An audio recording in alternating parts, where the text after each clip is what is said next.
By the way, the pictures that aren't circulating everywhere with their dogs and kids are from Folsom.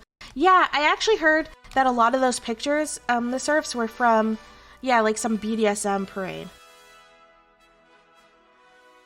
Because it's something that I find frustrating about like this whole discourse, is, I don't know, it's being seen as like this like kink versus, kink versus like non-kink, like pride thing, or like kink versus kids thing.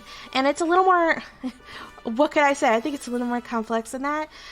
There's actually a lot of history about people in the gay community feeling frustrated with the Pride Parade. Whether it's, because they're being policed there, whether it's because there has been a prime minister there, or because of how hypersexualized it is. Or the fact that it focuses historically on gay men and on gay white men, right? Rather than people of color or lesbians, or trans people. There's been a lot of stuff. There's been a lot of huge criticisms, and every year when Pride rolls around, there's so much politics. Like, so much.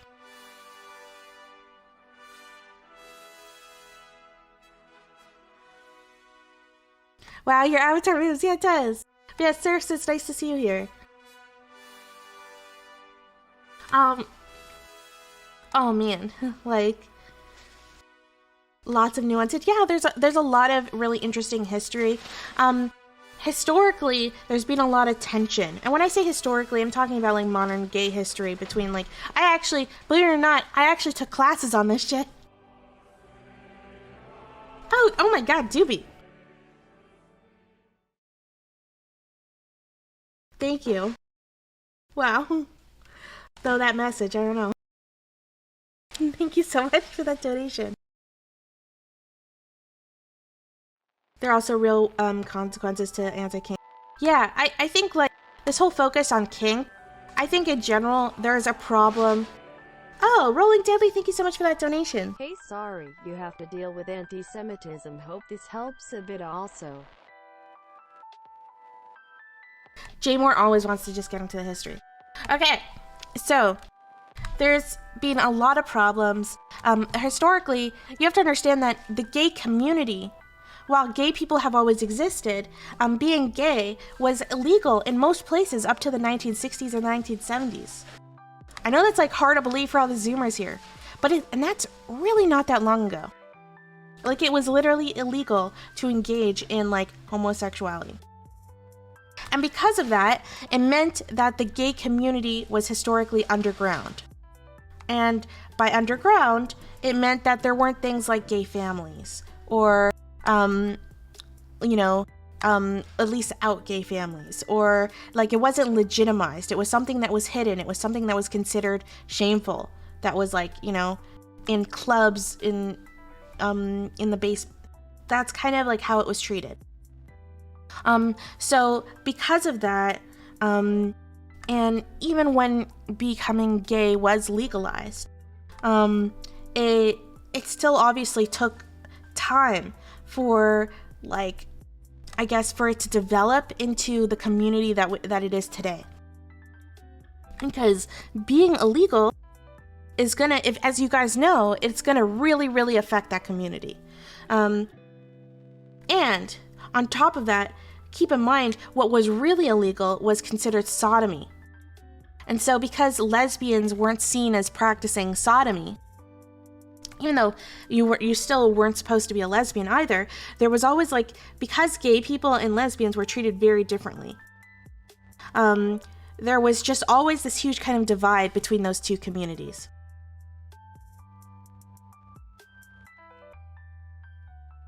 Oh yeah, you could lose your job in the army up until 2000s. But yeah, so there was oh, Cleaner Bear, thank you so much for continuing your gift sub from Broken. Thank you, Cleaner Bear, I appreciate it. Welcome to the community. I'm glad that you decided to stay. But yeah, so there's always been this divide. Even to this day in in like cities that have really old gay communities like San Francisco, Toronto, Berlin, if you talk to like older gay people, they'll tell you about like the history like of this tension between lesbians and gay people, right? And I know like now we use gay as a way to just describe like anyone who's like, I guess, homosexual or whatever.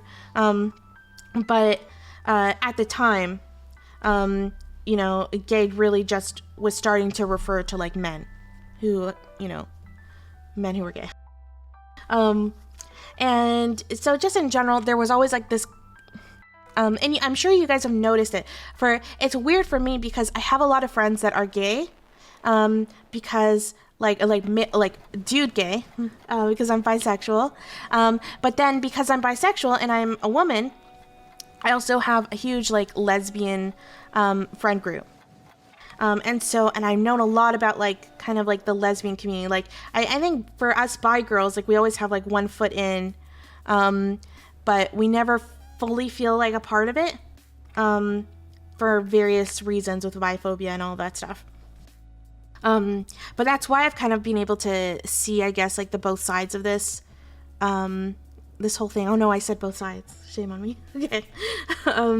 So for example, there's one of the biggest divides is because gay men, right? And keep in mind, Pride as a whole was, you know, started and primarily for gay men. It wasn't primarily originally for, like the majority of the people who were participating in it or who were like the powerful people in it. Link, but would leak if you covered a thing I wrote on respectability, and I got into a lot of trouble for clashing with respectable gays. Oh, cool, Sister Rose. Yeah. So like, I mean, just so in general, like, you know, I mean, there's still a patriarchy going on, right? So men in general would kind of take over movements. And so just naturally, like the gay movement started to be run mostly by like, you know, white privileged as one can be being gay at the time, but gay men. And I mean, that naturally caused some resentment, especially when those people, a lot of the lesbian community was very much associated with feminism. And so lesbians would often march and they connected more with feminists as a whole. And whereas, obviously the male gay community didn't exactly have a men's rights movement that connected to them, right? So there was that divide. And because of that, there were huge culture differences that started to form. So, for example, male gay culture became very, very sexualized, particularly in big cities like San Francisco, Berlin, Toronto, like cities like where, and like New York, where there were huge gay communities.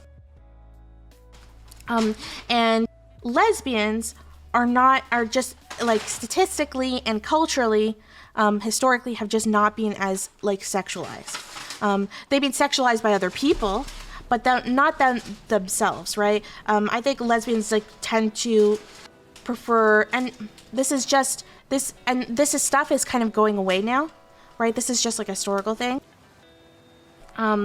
But lesbians on average like would prefer to be in more like monogamous relationships. They weren't super sexual. And there weren't like, for example, there weren't really like lesbian bathhouses, whereas there was a lot of like male gay bathhouses, right? So it is a huge, like kind of, that's a huge difference. Lesbians also connected a lot to other political movements. So like, feminism, communism, sorry, I should probably say socialism, and veganism, that kind of stuff. Actually, they were probably more vegetarian at the time. And yeah, and male gay people were focused much more on like the Pride movement itself. Cloudworm, thank you so much for subscribing. And it was because these two different groups they were discriminated against in different ways. So lesbians would get like, were not treated seriously in homophobia.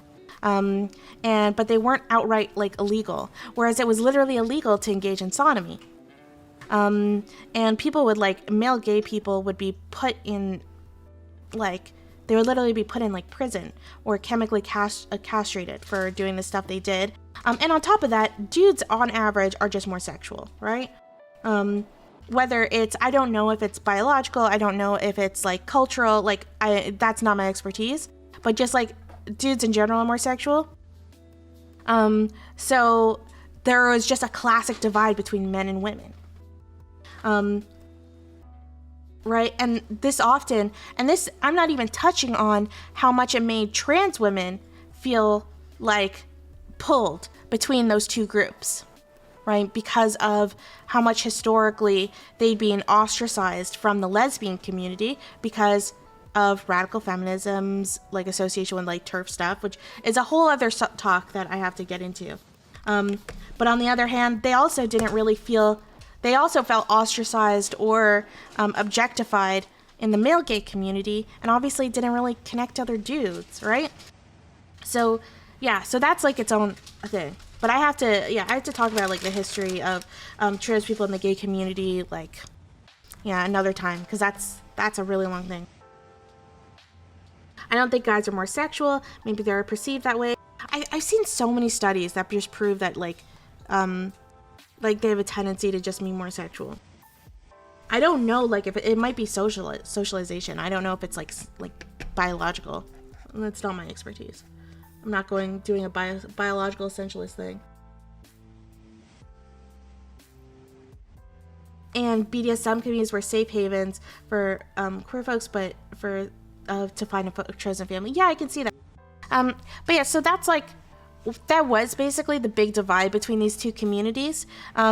So one of the problems, especially original Pride, was very sexualized and was not like, it was from the ground up, right? And it was mostly by people like, Pride Parade literally happens like the first year, I think, that it becomes illegal, right?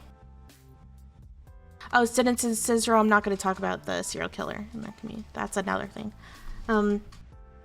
But yeah, so like a lot of how sexualized, the reason why Pride is so sexualized, compared to say like, I don't know, like the bike march, is that, I'm just going to call it bike because I don't know when. The reason why it's so sexualized is because it's like sexuality is so inherently connected to Pride, because Pride literally started as like a way to say that they were proud about like the sex aspect of being attracted to men, right? It wasn't like just supposed to be romantic, because it was literally illegal to engage in male gay sex. Like it was illegal to practice sodomy. So like the nature of Pride is very sexual, and not just like in terms of like, sexual desire or whatever. In terms of just like they were literally fighting for the right to have sex. That's a huge part of the Pride Parade. And for lesbians, I mean, on average, women, as we mentioned, are not as sexual, but also for lesbians, they weren't necessarily illegal. What was illegal was their relationships. So they're focused much more on like relationships and patriarchy and, all that kind of stuff. So like, that's why they both had very, very different like urges and stuff. And now I'm starting to see them kind of meld together a little bit. But I do feel like sometimes it's like to the detriment of like lesbians and bisexual women. Women actually have higher libidos? I mean, I might be wrong about that. Like, the studies I've seen say the opposite. You could get chemically castrated back in the day just for being gay. Yep, exactly, serfs. Right? So, like, there's a reason why there's this huge divide. And on top of that, like, lesbians on average historically tended to be much more monogamous. There's a joke within lesbian communities that, like, literally we all, like, date one another. And like day one you meet, day two you move in together. Like that's literally like the joke. Lesbians we go for serious relationships very, very quickly. Whereas historically in the gay community, like in the male gay community, it was like the opposite. Open relationships are much more common. It was much more sexualized. People are more promiscuous, etc. Right? So there's just like very different cultures there. Now things are changing significantly. Now I'm seeing way more lesbians be in more open relationships, and I'm seeing way more like, and there's a huge segment of the gay community that doesn't connect to that hypersexualized like promiscuity, right? But so like, yeah, so that's kind of a consequence of, you know, of all the positives that we've made in trying to, you know, fix the LGBT community, and especially adding all the extra letters like has been important to make other people feel included. That originally, like, you know, it was really just gay men who were kind of running and ruling this movement. But anyway, play YMC song for history. But yeah, like that's kind of like, so that's like the backstory. And it's one of the main things is like a lot of lesbians would not go, and this is one of the reasons why lesbians created the, you know, the bike march. Because like lesbians didn't connect to this like hypersexualization of their, you know, because for them their sexuality was, you know, about like a life. It was like both, you know, who they were and a lifestyle. It wasn't really connected as much to sex. Like sex was like a side part of it. I know you're like, that sounds so confusing, but it was like, you know, they're more like romantic. They're more about like relationships. It was more about like their lifestyle. It was much more about fighting for women's rights and all of that stuff. So they didn't really connect to Pride Parade, especially with how sexualized it was. And historically has been very sexualized. And I feel like sometimes, I think this talk that people are having with the kink thing, I feel like kink people are kind of feeling the brunt in general for like just the sexualization. Because I haven't personally noticed problems with kink at Pride. What I have noticed is just like really hyper sexualization everywhere. And it just being assumed that everyone's comfortable with that. And again, this reason why this is because historically, you know, the people who have been in control of Pride have been like, you know, white gay men, and often white gay wealthy men. There's like a whole power structure that's kind of problematic within Pride, and they've been kind of trying to fix that. I think this is the case almost like in any major city. I feel uncomfortable about monogamy no matter the sexuality. Yeah, I mean, that's fine. Like, monogamy is not for everyone, right? But yeah, historically, like, the lesbian community just loves monogamy. It's like, yeah, that's the joke, I guess. But it's, like, kind of true. But yeah, so, like, so lesbians in general felt very ostracized from Pride because of how much it focused on, like, male gay, you know, relationships and male gay focuses for being proud of their sexuality, and it didn't really focus as much on them. They were also frustrated because they thought it should be also more about, like, you know, feminism and down with the patriarchy and all of that stuff, because a lot of lesbians felt like they were treated worse just for being a woman, not even just for being a lesbian, but like being a woman was like the worst thing on top of that. So there's that. So it's one of the reasons why a lot of them ended up making, you know, the bike march, right? And so the bike march, I think, happens in almost every major city. I hate calling it the bike march. Like, it sounds so bad. But, yeah, I just don't know what else to call it.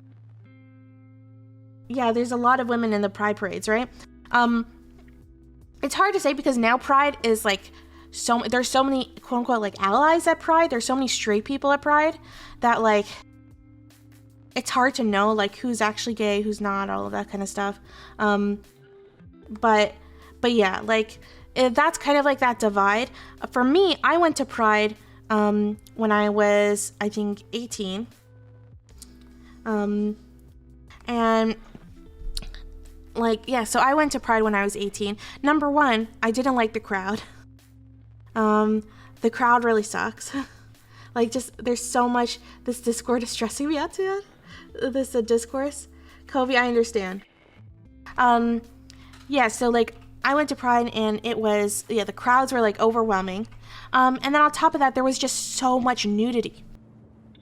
And I went to it in Toronto, right? So, I mean, Pride in, like, Texas is going to be very different than, like, Pride in, like, a place like Toronto. Like, yeah, I moved now. So there was so much nudity. There were so many people who were, like, bridging other people's boundaries. I literally had someone tell me that I was too dressed up, and they literally pulled my shirt down, right? Like, that, just by, like, some dude there. There was, like, a lot of experiences like that from other lesbian and bisexual women that I know. Yeah, and, like, my trans women too, like, the experiences that they've had, it's like, there have just been, like, just, like, this hypersexualization, and if you didn't fit into that, or that wasn't how you connected to being proud, right, then, like, yeah, shitty things would happen. Yeah, like, my ass is being spanked 1 billion times, and, like, I don't know, there's this weird thing. Oh yeah, and like, men would do this, and they're probably, I'm guessing they're probably gay men, so it's not like they're sexually, like, into me on average. But yeah, like, it was just, like, this whole, like, you know, I'm not gonna respect your boundary thing. And this has just been, like, an experience for a lot of people, at Pride. I know a lot of people of color felt really uncomfortable at Pride, because of, like, similar kind of problems. The only time I've ever been assaulted was at Pride. A man slapped my ass and made kissy face at me, or I've had people ask me, "Are you a bear?" with no permission. Yeah, no, like, that's why Kobe, exactly. Yeah, I feel like this discourse is just, like, missing with, like, we're focused so much on kink, but I think in general there's a problem with Pride being so like, with Pride just not being accessible to a lot of gay people, you know? They're, like, right, like, Pride has historically kind of only appealed to one type of gay person. And it just so happens to be that type of gay person has, like, on average more power in other situations too, right? Like white men. Can you talk about other gay people? Well, I don't know as much about, like, I know that, like, on general, there's huge conflict with people of color feeling uncomfortable with the police there. I think it also stems from how people are proposing their arguments. Also, asexual people are completely erased from this convo. Yep, exactly. Exactly. I remember literally being at some kind of meeting with, in, like, a gay community and stuff, and someone who was asexual, or someone said, well, what about asexual people, like, feeling, like, uncomfortable with certain things or whatever, or, like, you know, like, maybe they should be included. And then someone said, well, what are they fighting for? No one's telling them, like, no one's telling them it's illegal for them not to have sex. That was the response. So that's, like, yeah, so if anything, if this whole conversation starts anything, like, I hope it just starts us talking about problems, with, I guess, like, and it's just the historical problems of why a certain type of gay person has always been the powerful person, the powerful group when organizing these pride parades. And I mean, they deserve fucking respect, like, all the shit. Like, I honestly, like, those people have often ended up saving and helping the community, especially during the AIDS crisis in the 80s, right? But it is, like, but in general, it has made a lot of people who are, you know, the other different groups, whether it's, like, lesbians or bisexual people or asexuals or trans people, like, or, you know, people of color, like, there's all these kind of other intersections that have felt like Pride wasn't really for them. Call me Brad, thank you so much for gifting a sub. Clawfrank and McGammers. Thank you for gifting those 2 subs. Are the avatars to show off your kinky side? Oh my god. But yeah, so like I think that that's one of the problems. What's interesting is that divide. You're probably like, oh, I don't see that divide between lesbians and gay people anymore, at least not as starkly that you're describing. And you're right.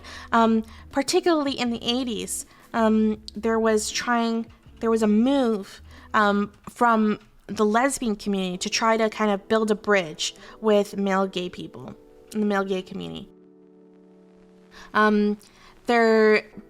Because as we know, what happens in the 80s, there's basically, a gay Holocaust. I don't know what other word to describe it. But it just like AIDS just rips through the gay community. I'm telling you, if you were like, and I'm gonna do a history of the AIDS crisis in sometime, but like if you were a gay man at the time, like you would have known multiple people who died, right? Like multiple people, trans women too, right? Yeah, so it's like, what percentage died? Oh my god, I don't even know. Maybe someone could look it up, but it was huge. Like literally, people were going to funerals every day. Like it just ripped through the gay community. So yeah, and so in that moment, that's when lesbians really stepped up. And that's when a lot of lesbian movements started to really help gay movements because of how much they were getting decimated. And so that kind of bridged the divide a bit. And ever since then, they haven't been so opposed. But I still feel like there's like a historical, I still feel like there's like a historical problem that you still see, like a divide, that still, is felt there. Yeah, no, it's really, really sad.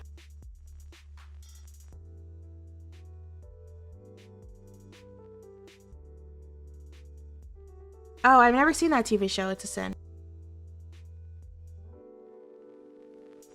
Yep. Yeah, it's so fucking sad what happened with the AIDS crisis. It's so sad. Yeah, there's a lot of history there and a lot of interesting stuff. You can't separate the gay community now from the AIDS crisis, because it just had like this permanent effect on the community as a whole, especially on like boomer gay people, because of what they lived through their own version of a Holocaust. Especially like, can you imagine what it was like when they're going through that and then they had literally their president denying that AIDS existed? Oh, I'm drinking some tea. Winning loser. But yeah, like in general, I wish we would like, yeah, most of the photos I've seen from this whole kink thing are actually like the photos that people have used are the are photos from like the kink pride, and I don't think kids should be there, right? Like that's kind of weird. Like at a literal like kink festival. That doesn't sound like a kid-friendly event. You probably shouldn't bring your kids there. Eris, could you talk about the lack of representation of gay people of color? Oh, like I touched on it a little, but I'd have to do way more research to really get deep into it. Holocaust, really? Well, when I say Holocaust, I don't mean like the Holocaust in 1945. I mean like Holocaust as in like a huge disastrous event that decimates a population.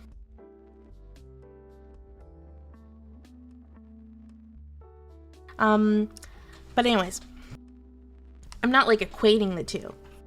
I'm just saying like the way like that, it's just like it decimated the population.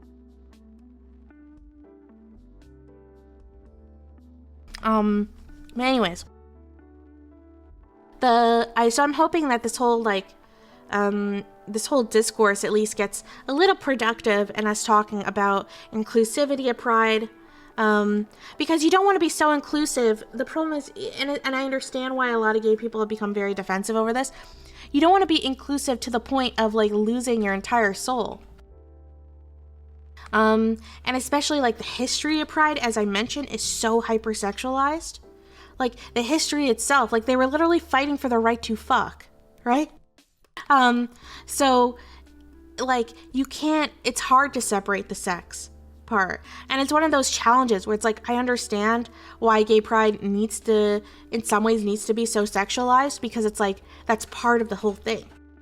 But on the other hand, not all gay people and not all LGBTQ people connect to that. And so a whole segment of us, like you guys know, I'm pretty conservative sexually. I'm very sexually repressed. Okay. And you guys, like there's a whole segment of us who have just never felt connected or felt welcome to Pride or felt comfortable there. And that really sucks.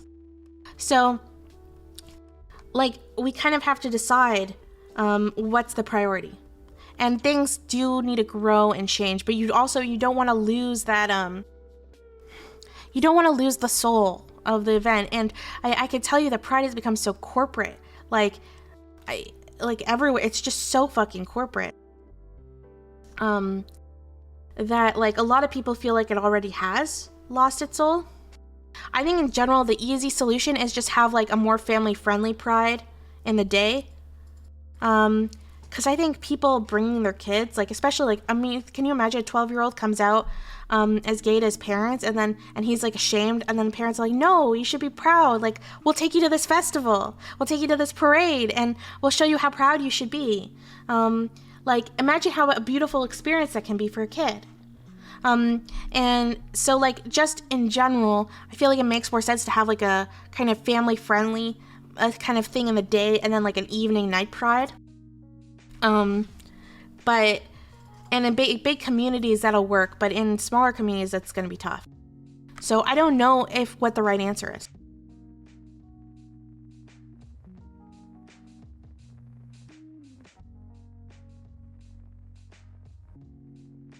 Yeah, rainbow washing. Yeah, I've heard that. There's other things. There has been like, I tell you, there's so many groups that don't feel included. There's like Jewish people, for example, have felt really, ostracized from the community because this is actually about the bike parade. Is that at a lot of bike parades, they literally won't allow you to like use a Jewish star. They won't allow you to like put like a Jewish star on your sign saying like, I don't know, like Jews for gays or something. Like you can't use a Jewish star because it's seen as like a symbol of colonialism of Israel and oppression.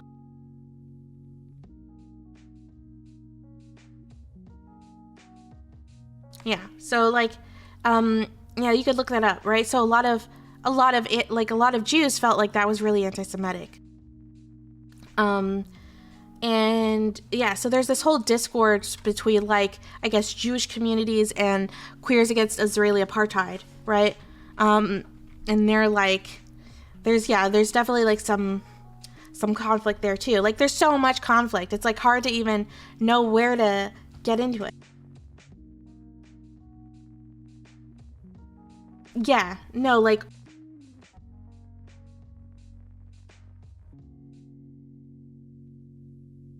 if kink is about optics, why are we policing optics during one of the few festivals we have to celebrate being gay? And kink has always been a huge part of the gay community. It feels like we're negotiating with ourselves to appear presentable before. I could see that. I honestly don't think the optics movement argument is good.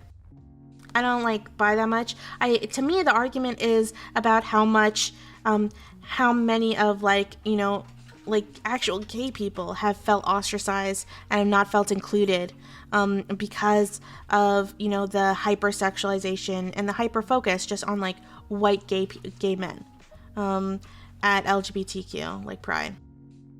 You know, there's like, I think that should be the focus of criticism, and I think that that's a much more legitimate argument. Like all my lesbian friends, I'm in a huge lesbian community where I live. None of them go to Pride. Not one. I mean, that's just anecdotal, right? But like, yeah, and they've gone to Pride before, but they don't do it anymore. There's like, yeah, there's a huge segments of population. I know a bunch of trans women won't go to Pride because of how often they get sexualized and creeped on. So many people feel that like a body at Pride is like open for touching and sexualizing and it's a way to pick up someone and all of this stuff. So I don't know.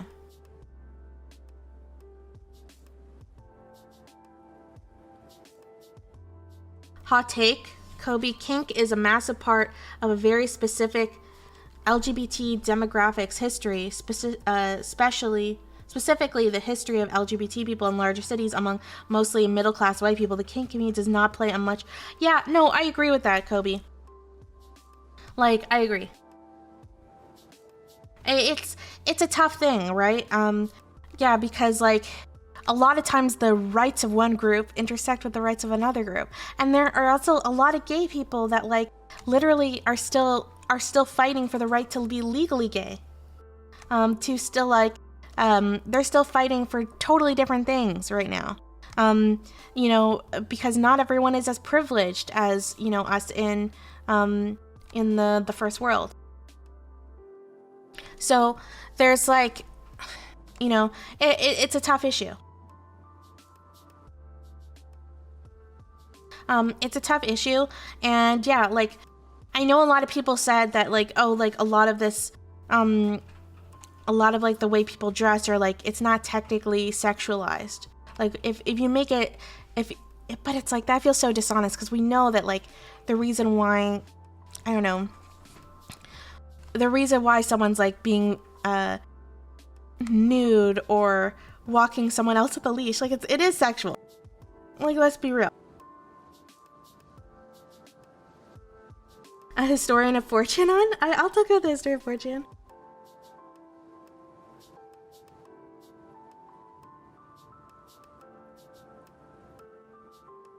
Travis, that's actually, honestly, Travis, I think that's a good point. I think that's a good point. I think that's a good counter, you know, to what I'm saying. It's a straw man to say that anyone who wants to exclude kink from Pride wholesale, people are specifically talking about the main public Pride parade, not after parties or anything. Yeah. No, I could see that. But like, what do we do when like someone feels like, you know, being kinky is such a huge part of their pride and their gay pride, but then for someone else, like, you know, they want to come there with they want to bring their child to tell their child how proud they are to be gay, and being synonymous with like other aspects of kink, because let's be real, like kink is a little controversial, guys. On top of that, like there's a huge segment of radical feminism that completely rejects kink, and that's a lot of the lesbian community. I used to go to Pride and be in solidarity with my best friend, but she stopped us going because I got my ass slapped so much, which triggers my trauma. Yep. I actually, like, the amount of sexual harassment that happens at Pride is nuts. You can't be giving us all your kink takes before Thursday. I'm sorry, Neo. I'm sorry.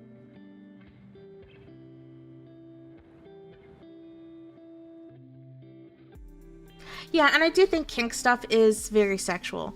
So it's like, it's just like, there's a problem in general. I don't know.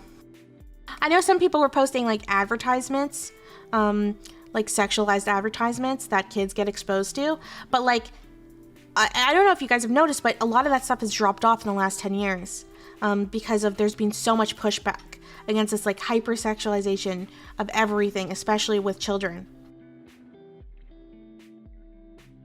So you kind of agree with Vosh.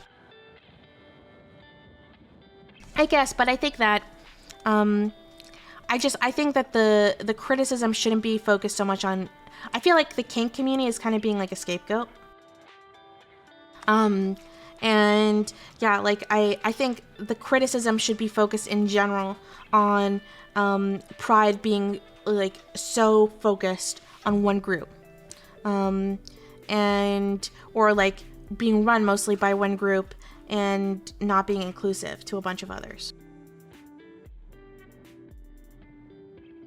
The sexy burger commercial still airs? I never see that Shinkia. I think there's nuance to it, but Vosh's take is bad, especially with how he's doubling, tripling down on it. How do we create a better pride? I mean, I don't know. On the other hand, like, I don't know if it's possible. You can't create a perfect pride parade, right? I feel like there's always going to be people that feel left out. And it's why I've never, like, protested pride or something, even though I never felt connected to it. Because I recognize that, even though for me, the hypersexualization is, like, it keeps me out of it, and I feel ostracized, right? On the other hand, I know the history of pride. Right? And that literally sex, you can't separate sex and pride, right? Like, they were literally fighting for the right to fuck. And the, you know, like, this literally started when it was, I think they actually had a pride parade before it was even made legal to do sodomy. So, like, on the other hand, I totally understand why so many, especially older gay people, they want to protect this and they want to keep it sexual, because to them that's the whole point. And they're attached to that history, and I get that. So at some point you're not going to satisfy everyone. There's never going to be any kind of parade that makes every gay person happy. That's why, to me, it makes the most sense to just have, like, I mean, in Toronto, pride is kind of like, sodomy law is, like, literally up to the 70s. I think it's still legal in some places. But that's why, to me, it makes the most sense. Like, in Toronto, pride is not just, like, one parade. Pride is, like, it's like a whole, like, week, you know? You usually come for the week and everything. And it makes sense to just have different types of parades. So you have, like, one that's very, like, you know, washy, mainstream, family friendly, etc. And then you have, like, maybe more of, like, an evening, like, scandalous one, or you know, different, like, club after parties. Like, there could be, like, lots of different types. But I also understand why gay people are so protective over it because of that history. I feel a big problem is that we can't unite in distinct separate blocks. The early blocks are family friendly, and raver leather daddies. Woe upon you who deny him, for he will deny you in the world to come.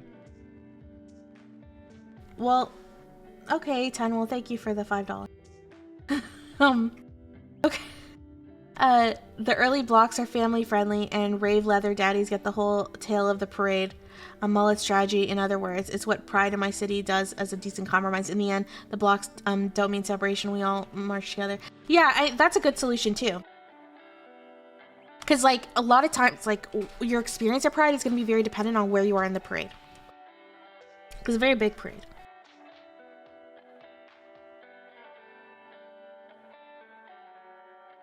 Why don't races get to have a parade on the 4th of July? It's a huge part of being an American.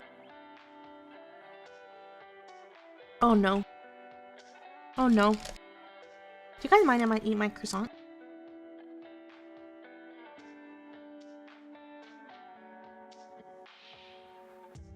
I like croissants. You guys can see me chewing with the mouth.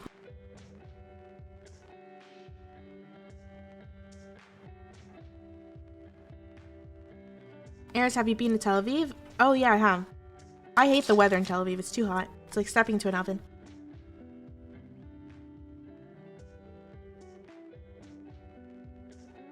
It's not an Airstream without eating.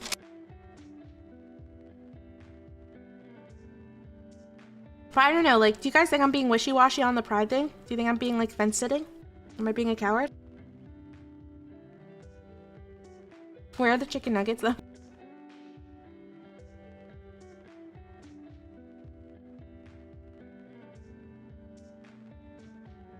Oh yeah, in Israel there's so many different, like, the weather in Jerusalem is very different than the weather in Tel Aviv. It's because of, yeah, it's just geography reasons, because of, like, also Jerusalem's on, like, a mountain.